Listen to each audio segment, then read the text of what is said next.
Friends, હું ભરત પ્રજાપતિ તમારું આ એજ્યુકેશનમાં સ્વાગત કરું છું। આજે આપણે ધોરણ 6 સ્વાધ્યાય ભાગ 3 ભારતની પ્રારંભિક રાજ્ય વ્યવસ્થા પાઠનું સંપૂર્ણ સોલ્યુશન કરવા જઈ રહ્યા છીએ। જો તમે અમારી ચેનલ ઉપર નવા હો તો પ્લીઝ ચેનલને સબસ્ક્રાઇબ કરી દેજો, વિડીયોને લાઈક કરી દેજો અને તમારા મિત્રો સાથે શેર કરી દેજો। તો ચાલો હવે આપણે શરૂ કરીએ। અહીંયા પ્રશ્નો થોડા ઝાંખા આપેલા છે પણ જવાબ તમને કમ્પ્લીટ દેખાશે। નીચેના પૈકી કયું રાજ્ય મહાજન પદ નથી? તો પાંડ્ય એ મહાજન પદ નથી, એટલે જવાબ આવશે સી। વજ્જી, વૈશાલી, તો મગધ તો રાજગૃહ। મગધ વર્તમાન સમયમાં કયા કયા રાજ્યમાં આવેલું છે? તો બિહારમાં। અંગુત્તર નિકાય ગ્રંથ કઈ ભાષામાં લખાયેલ છે? તો પાલીમાં। મહાજન પદ મુજબ કુશીનારા કયા રાજ્યની રાજધાની હતી? તો મલ્લની। છઠ્ઠો પ્રશ્ન, નીચેના પૈકી રાજાશાહી રાજ્ય વ્યવસ્થા ક્યાં જોવા મળતી નથી? તો વૈશાલીમાં। જવાબ આવશે બિંબિસાર કયા વંશનો શાસક હતો? તો હર્યક વંશનો શાસક હતો। વૈશાલી તો લીછવીઓ, તો કપિલવસ્તુ તો શાક્યો। કયા પ્રકારની રાજ્ય વ્યવસ્થામાં પ્રમુખની પસંદગી ચૂંટણી દ્વારા થતી હતી? તો ગણરાજ્યમાં। આગળ જોઈએ, નીચેનામાંથી કયા મહાજન પદનું હાલનું વર્તમાન સ્થાન માળવાનો પ્રદેશ છે? તો અવંતીનો। પહેલેથી આપણે જોડકા જોઈએ। બંધ બેસતા જોડકા રચો। તો મહાજન પદો, તો તેમાં આવશે 16। ધનનંદ, તો તે આવશે નંદવંશ। કંબોજ, તો લાજપુર। કુરુ, તો ઇન્દ્રજાળ। અને કાશી, તો વારાણસી। હવે આપણે મને ઓળખો। હું નંદ વંશનો સ્થાપક છું, તો મહાપદ્મનંદ। હું વર્તમાન સમયનો ગોદાવરી નદીના કિનારાનો પ્રદેશ છું, તો અસ્મક। હું બિંબિસારનો પુત્ર છું, તો અજાતશત્રુ। મારી રાજધાની અયોધ્યા છે, તો કૌશલ। હર્યક વંશ પછી સત્તા પર આવનાર વંશ છું, તો બાઘ વંશ। હવે આપણે ખાલી જગ્યા જોઈએ। હર્યક વંશનો સ્થાપક ખાલી જગ્યા હતો, તો બિંબિસાર। અનુવૈદિક કાળમાં ખાલી જગ્યા ગ્રંથ અનુસારે 16 મહાજન પદો હતા, તો અંગુત્તર બીકાસ। મહાજન પદોના સમયમાં ખાલી જગ્યાના ઓજારોને લીધે ખેતીમાં સુધારો થયો, તો લોખંડના। ગણરાજ્યની સભામાં સભ્ય તરીકે વૃદ્ધ તેમજ ખાલી જગ્યાની પસંદગી હતી, તો યુવાનોની। ગણરાજ્યમાં પ્રત્યેક સભ્યને ખાલી જગ્યા ગણવામાં આવતો, તો રાજા। હવે જોઈએ આપણે નીચેના પ્રશ્નોમાં 2 કે 3 વાક્યોમાં જવાબ લખો। નંદવંશ વિશે ટૂંકમાં માહિતી આપો। મહાપદનંદ દ્વારા સ્થાપિત નંદવંશ સૌથી શક્તિશાળી વંશ હતો। મહાપદનંદ ભારતનો સામ્રાજ્ય નિર્માતા ગણાય છે। તેના સમયમાં મગધ ભારતનું સૌથી શક્તિશાળી રાજ્ય બની ચૂક્યું હતું।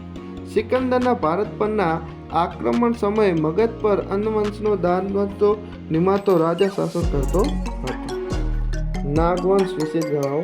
હર્યક વંશ બાદ નાગવંશ સત્તા પર આવ્યો, જેના શિશુનામ નામના બૌદ્ધ ધર્મ સાથે સંકળાયેલ રાજ્યનો સમાવેશ થાય છે।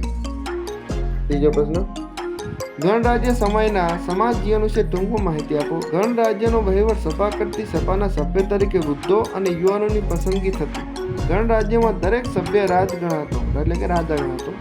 સભ્યનું સ્થળ સંપાદક તરીકે ઓળખાતું। રાજ્ય વહીવટ કરવા માટે સભા ચૂંટણી દ્વારા પ્રમુખની પસંદગી થતી। આમ શાસન સંપૂર્ણ લોકો પાસે હતું। ચોથું, ગણરાજ્ય અને રાજાશાહી રાજ્ય વ્યવસ્થા માટે તમને કઈ શાસન વ્યવસ્થા ગમે? તો મને ગણરાજ્ય વ્યવસ્થા ગમે છે। તમને જે ગમતી તમે લખી શકો છો। ગણરાજ્ય વ્યવસ્થામાં રાજાની પસંદગી ચૂંટણી દ્વારા થાય છે, માટે હંમેશા સારા, યોગ્ય અને સક્ષમ શાસકો શાસન કરે છે। આવા શાસકો દ્વારા શાસન પ્રજાહિત અને પ્રજા કલ્યાણને લગતું હોય છે અને કોઈ રાજા પોતાની મનમાની કરી શકતા નથી, માટે ગણરાજ્ય વ્યવસ્થા ગમે છે। હવે જોઈએ કે નીચેલા પેલા પારિભાષિક શબ્દોની સમજૂતી આપો। જનપદ, જનપદ એટલે મહાજનના વસવાટનું એક ક્ષેત્ર કે સ્થાન, એટલે કે જે માણસો હોય એના વસવાટનું એક સ્થાન। 20, વૈદિક કાળમાં સભા અને સમિતિ જેવી રાજકીય સંસ્થાઓ અસ્તિત્વમાંથી આ સમુદાયને 20 કહે છે। ધૂસરપાત્ર, માટીના વાસણો ઉપર કરવામાં આવતા ચિત્રાંકનને ચિત્રિત કુશનપાર કહેવાતું। સંથાગાર, ગણરાજ્યોએ રચેલા ગણરાજ્ય સંઘની સભા જે સ્તરે યોજાતી હતી તે સ્તરને સંથાગાર કહેવામાં આવતું। ગણરાજ્ય, લોકો દ્વારા પ્રત્યક્ષ કે પરોક્ષ પદ્ધતિ ચૂંટાયેલા વડા દ્વારા શાસિત રાજ્યને ગણરાજ્ય કહેવામાં આવે છે। ટૂંક નોંધ લખો। વૈશાલીનું વજ્જી રાજ્ય. રાજસત્તા ગૃહ રાજ્યો આસપાસની પ્રદેશો તાબે કરીને પોતાની સત્તા વધારવા અને સામ્રાજ્ય સ્થાપવાની મહત્વાકાંક્ષા રાખતા. આ જોઈને લિચ્છતી, વજ્જિત, સાતુક, વિદેહ, શાક્ય, મલ્લ વગેરે 8 જાતિના લોકોએ પોતાનું રક્ષણ કરવા માટે સંઘ રાજ્ય સ્થાપ્યું, જે વજ્જી સંઘ નામે ઓળખાતું. એ સંઘ રાજ્યનું મુખ્ય સ્થાન લિચ્છવીઓનું પાટનગર વૈશાલી હતું. આથી તેને વૈશાલીનું વજ્જિક સંઘનું ગણરાજ્ય કહેવામાં આવતું. ગણરાજ્યના રાજ્ય વહીવટનું સંચાલન સભ્ય દ્વારા થતું. હવે આપણે જોઈએ તફાવતનો. ગણરાજ્ય રાજ્ય વ્યવસ્થા અને રાજાશાહી આવે. તો ગણરાજ્ય વ્યવસ્થામાં લોકો દ્વારા ચૂંટાયેલ પ્રતિનિધિ મુખ્ય હોય છે, તો રાજાશાહી રાજ્ય વ્યવસ્થામાં રાજા મુખ્ય હોય છે. ગણરાજ્યમાં ગૃહને વડો મુખ્ય હોય છે, રાજશાહીમાં રાજા સર્વોપરી હોય છે. તેમાં પ્રમુખને રાજ્ય વહીવટમાં મદદ કરનાર મંત્રીમંડળ હોય છે, તેમને રાજાને રાજ્ય વહીવટમાં મદદ કરનાર પ્રધાનમંડળ હોય છે. તેમાં પ્રદેશની પ્રજાએ પોતાના પ્રતિનિધિ ચૂંટે છે. તેમાં રાજાનું પદ વંશ પરંપરાગત હોય છે. કોષ્ટકમાં આપેલી ખાલી જગ્યાએ યોગ્ય માહિતીથી ભરો. મગધ તો રાજધાની એનું ગિરિવર રાજગૃહ, જે વર્તમાન સ્થાન દક્ષિણ બિહાર. વત્સ કૌશાંબી પ્રયાગરાજ ઉત્તર પ્રદેશ. આ રીતના તમે અહીંયા જોઈને જે પોતાની ખાલી જગ્યા ત્યાં હશે મથુરા પાસેનો પ્રદેશ, અહીં પૌડન્યા, કેડી, માળવાનો પ્રદેશ ને તક્ષશિલા. આ રીતે તમે લખી શકો છો.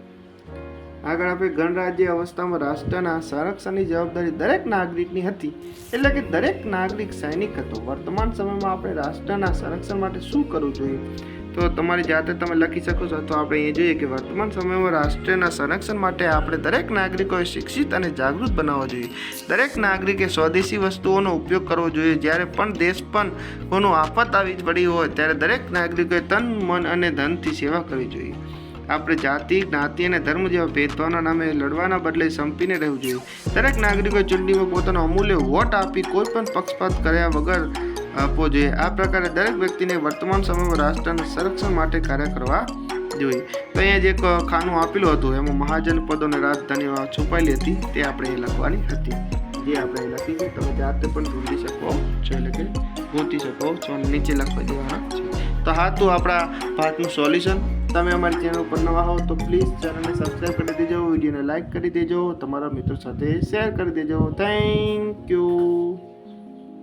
અને બીજા આપણા ધોરણ 7, ધોરણ 8ના ભાગ 1, ભાગ 2 અને ભાગ 3નું સોલ્યુશન ઓલરેડી આપણી ચેનલ પર મળી રહેશે. તો અમારી ચેનલ સાથે જોડાયેલા રહેજો. Thank you.